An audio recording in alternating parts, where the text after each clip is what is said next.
1번 공서문적 발표 시작하겠습니다. 증권사의 정의인데요. 증권사란 증권거래법에 의거 재정경제부 장관의 허가를 받아 증권업을 주 업무로 하는 주식회사입니다. 증권업에 대한 자세한 설명은 후의 슬라이드에서 알려드리도록 하겠습니다. 증권을 다루는 증권사에서는 어떤 증권을 다룰까, 그리고 또 그 증권의 종류는 무엇일까가 있을까 하여 화폐증권, 상품증권, 자본증권에 대해서 조사를 해봤습니다.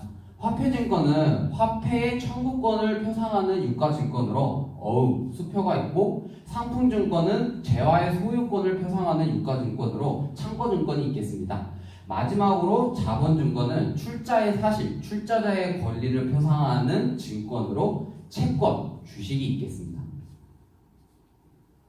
증권사의 종류로는 종합증권사, 브로커리지 전문증권사, 온라인 전문증권사가 있는데요. 종합증권사는 일반 금융투자회사, 하나은행이나 신한은행 같은 회사가 되겠죠. 그러한 계열의 증권사를 나타내고 있고, 브로커리지 전문증권사는 중개인의 역할 전문증권사인데 개인 투자자의 담보대출 또는 주식의 매도 시 발생하는 수수료로 이익을 냅니다. 그에 대한 종류로는 갯모어라는 회사가 있겠습니다. 온라인 전문 증권사는 증권사의 기능을 온라인 활동을 통해 수행하는 증권사로 대표적인 회사로는 키움증권이 있겠습니다. 증권사의 기능입니다. 크게 두 가지로 정리를 해봤는데요. 증권업, 금융투자업입니다. 증권업 중에서 인수업은 증권이 최초로 발행되는 과정에서 판매를 하는 상인이나 중개인의 역할을 합니다. 중개업은 발행된 증권의 중개인의 역할이고, 자기 매매업은 자기 돈으로 증권을 사고 파는 역할입니다. 금융투자업에서는 투자 매매업이 있겠습니다. 자기 계산으로 금융투자 상품의 투자, 증권 발행, 인수, 청약 권유, 승낙을 영업합니다. 투자중개업은 투자 매매업과 비슷한 역할을 하는데요. 투자 매매업은 자기 계산으로 하였다면 투자중개업은 타인의 계산으로 증권 발행, 인수, 청약, 권유, 승낙을 하겠습니다. 집합투자업은 집합투자를 영업으로 하는 것이고요. 투자자문업, 금융투자 상품에 관한 자문에 응하는 것. 투자일임업은 투자자로부터 투자 판단을 일임받아 운영하는 것. 마지막으로 신탁업은 신탁을 영업으로 하는 것이겠습니다.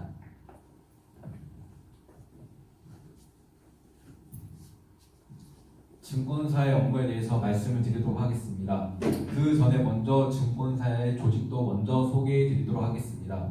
증권사의 조직은 크게 6개로 구분이 되는데요. 첫 번째로는 IB 본부, 두 번째로는 홀세일 부분, 세 번째는 리테일 사업부, 네 번째로는 세일 트레이딩 본부, 다섯 번째로는 리서치 센터, 여섯 번째로는 리스크 관리 본부가 있습니다. 일단 IB 본부에서는 IB 업무가 크게 세 가지로 나뉘는데요. 첫 번째로는 커버리지가 있습니다. 커버리지란 채권 등의 발행, 인수, 매출, 모집, 그리고 매출의 주선을 하고요. 발행시장 관련 업무 증자 및 블랙딜을 하고 있습니다. 두 번째 업무로는 M&A가 있습니다. 인수합병, 매각 관련 가치평가, 실사 등을 합니다. 그리고 수행 M&A 관련 자문 및 증자 업무를 주선 업무를 하고 있습니다. 추가적으로 인수합병 과정에 필요한 자금을 대출하는 업무도 겸하고 있습니다. 세 번째로는 구조화 금융이 있습니다. 최적의 금융구조 설계를 통한 금융주선 업무, 소극적인 비유동 자산의 유동화가 아닌 구조화된 금융주선을 통한 적극적인 자금 공급을 합니다. 홀세일 부분에 대해서 말씀을 드리도록 하겠습니다. 홀세일 본부에는 영업이 크게 세 가지가 있습니다. 첫 번째로는 주식 중개 영업입니다. 자사운용사, 은행 등 투자자를 대상으로 자사 리서치 서비스를 제공하고 주식 관련 각종 투자 정보를 펀드 매니저에게 제공을 합니다. 두 번째 업무로는 파생상품 영업이 있습니다. 주식 중개 영업과 기본 형태는 유사하지만 다루는 상품이 각종 파생상품인 점들이 다릅니다. 이 점이 차이점입니다. 예를 들어 파생상품의 예는 지수선물, 옵션 등이 있습니다. 세 번째 영업으로는 금융상품 영업입니다. 고일성 기관의 자금 운용 수요를 파악하여 전문 기관에 알맞은 금융상품을 적시해 공급, 그를 통해서 판매 수수료를 획득하고 이렇게 유치된 자금을 안정적으로 유지하고 판매 보수를 확보합니다. 교통수급 발표 시작하겠습니다. 저는 먼저 세일스 앤 트레이딩에 대해서 조사했습니다. 세일스 앤 트레이딩이란 간단히 말하면 리서치 부서의 분석을 바탕으로 고객들에게 주식 매매를 권유하는 것을 말합니다. 세일스 앤 트레이딩은 크게 세 가지로 나뉩니다. 주식본부, 채권본부, PI. 주식본부는 또 다시 두 가지로 나뉘는데요. 첫 번째는 파생상품실, 두 번째는 파생운용실. 파생상품실은 이퀄티성 장외 파생상품을 발행하고 판매하는 곳입니다. 파생운용실은 이퀄티성 장외 파생상품을 운용하는 곳이고요. 채권본부는 금리성 장외 파생상품을 발행하고 판매합니다. 또한 기관 및 대상 채권 위탁 매매를 하고 중개 영업도 합니다. PI는 금융기관이 자기 돈을 직접 주식과 채권은 물론 부동산이나 인수, 합병금융 등의 투자에 수익을 내는 것을 말합니다. 두 번째로 저는 리테일에 대해서 조사했습니다. 리테일은 랩, 증권중개, 신용공여, 자산관리, 펀드 판매 등으로 나뉘는데요. 첫 번째로 랩은 투자 판단이 전부 또는 일부를 일인받아 운용하는 것입니다. 두 번째로 증권중개는 주식, 채권, 해외 주식, ETF, 파생상품을 매매하는 것입니다. 신용공여는 손님에게 금전을 대출하거나 증권을 대여하는 것이고, 자산관리는 손님 자산 운용에 관한 투자 상담 업무를 하는 것입니다. 마지막으로 펀드 판매는 다수의 투자자들로부터 자금을 모아 대시 운용한 후 수익을 투자자에게 되돌려주는 금융상품을 말합니다.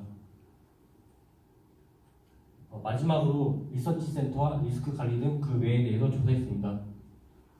리서치센터는 한마디로 말해서 기업을 분석하고 자산을 분석하는 곳입니다. 더 구체적으로 말하면 첫 번째, 국내외 경제 및 자산시장 관련을 조사하고 분석하고 자료를 제공합니다. 두 번째로 국내외 산업, 기업 관련 자료를 수집하고 분석하고 제공합니다. 세 번째로 기업 및 유가증권을 분석합니다. 리스크관리본부에서는 리스크를 관리합니다. 또 구체적으로 말씀드리면 첫 번째, 고유자산 및 조달자산 운용이 리스크를 관리합니다. 두 번째는 자항 내외 파생상품을 평가하고 리스크를 분석합니다. 마지막으로는 거래 상대방, 상품 등의 신용 리스크를 분석하고 관리합니다. 그 외로는 경영기획, 인사, 홍보, 마케팅, 재무, 영업, 사이버, 감사가 있습니다. 감사합니다.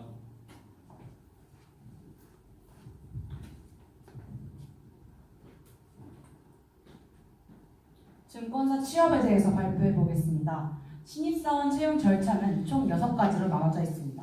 첫째, 지원서 작성. 두 번째, 서류 전형. 세 번째, 직무 및 인성 적성 검사. 네 번째, 면접 전형. 다섯 번째, 신체 검사. 여섯 번째, 최종 합격으로 나눠져 있습니다. 면접 전형은 지원자의 학업 성취도, 과거 경험 및 업적, 향후 계획 등 종합적인 부분을 평가하고 있습니다. 면접은 1차, 2차로 나눠져 있습니다. 1차 면접에서는 실무진 면접, 영어 면접, 토론 면접 등으로 나눠져 있습니다. 2차 면접에서는 경영진 면접으로 이루어져 있습니다. 다음은 인재상입니다. 인재상에서는 첫 번째, 윤리 고객 신뢰, 두 번째, 주도적 미래 개척, 세 번째, 리스크 관리가 있습니다. 그 외에 팀워크, 즉 협동심을 기를 수 있는 인재를 뽑고 있고, 두 번째는 고객에 대한 책임, 즉 책임감 부분에서도 있습니다. 세 번째는 주인의식, 네 번째는 챌린지, 유연한 사고, 실패와 변화, 두려워하지 않는 이러한 인재를 뽑고 있습니다. 이 세 가지는 여러 가지 회사 중에서 인재상을 공통적으로 뽑아보았습니다. 다음은 대외 활동입니다. 동양종금증권버스라는 대외 활동이 있습니다. 이는 선정된 대학교의 증권 동아리를 대상으로 하여 지속적, 상시적으로 증권 동아리 지원 프로그램입니다. 이 중에서도 대학별 모의 투자 대회에 대해서 지원해주고 있습니다. 다음은 동양종금증권 마이영클럽입니다. 이는 20세부터 27세 맞춤 금융 서비스를 제공해주고 있습니다. 다음은 모의 투자 서비스 제공입니다. 첫 번째, 다양한 주식 리그.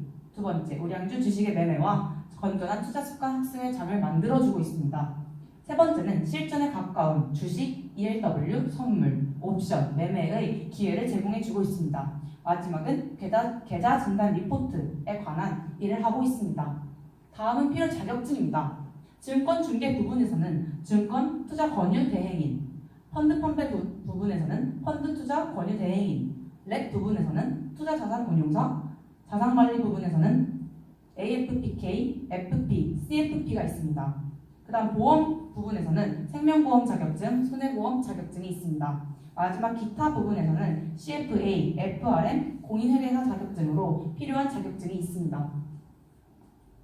다음은 증권사 취업 중 취업 우대 혹은 스펙에 대해서 발표해 보겠습니다. 스펙과 취업 우대 부분에서는 세 가지 부분을 나눠보았습니다. 손해보험, 자산운용, 첨단 기술입니다. 손해보험 부분에서는 지역근무 가능자를 우대해주고 있습니다.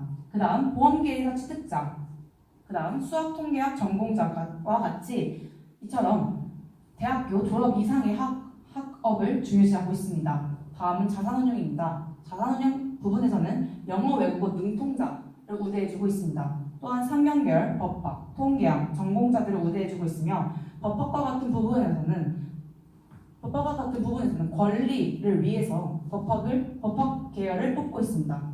투자자산 운용사 혹은 금융 관련 자격증 소지자들을 우대해주고 있습니다. 마지막은 첨단 기술입니다.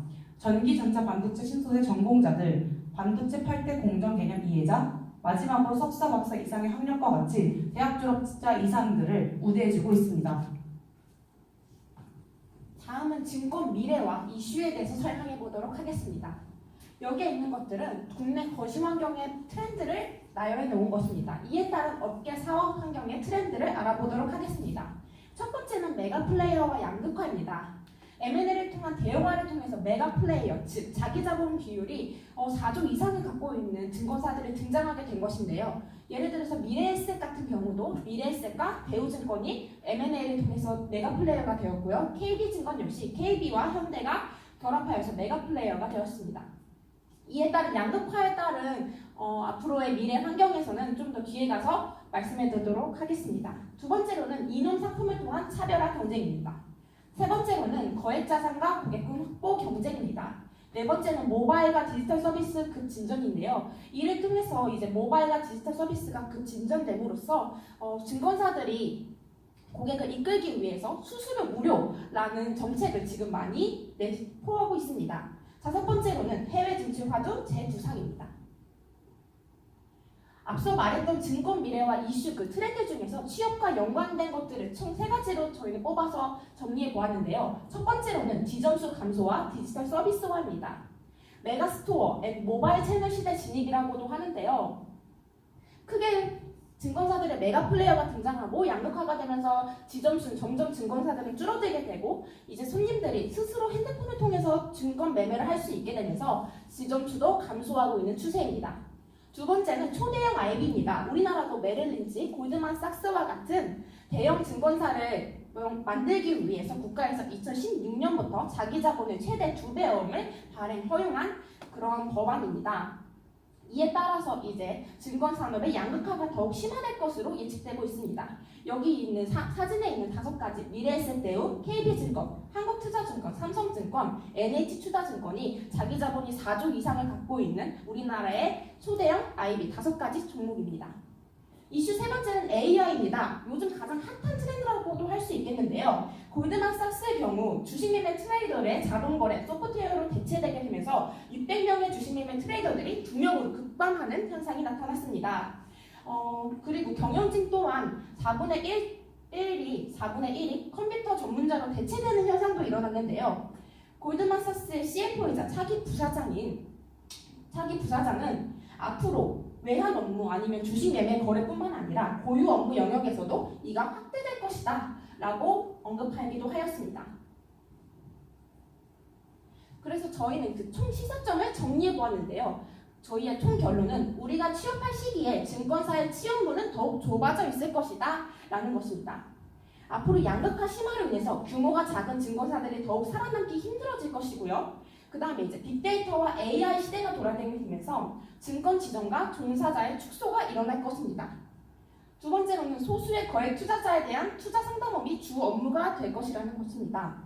그리고 금융지식의 중요성이 약화된다는 것인데요. AI 시대가 도래되게 되면서 이제 우리가 AI보다 투자 시장 분석을 더 잘할 수 있는가, 투자 성향을 더 잘할 수 있는가에 대한 답이 필요합니다. 그래서 디지털 기술 활용 능력, 상담 능력 등이 앞으로의 경쟁력이 될 것입니다. 네, 지금으로 발표 끝내 마치겠습니다. 감사합니다.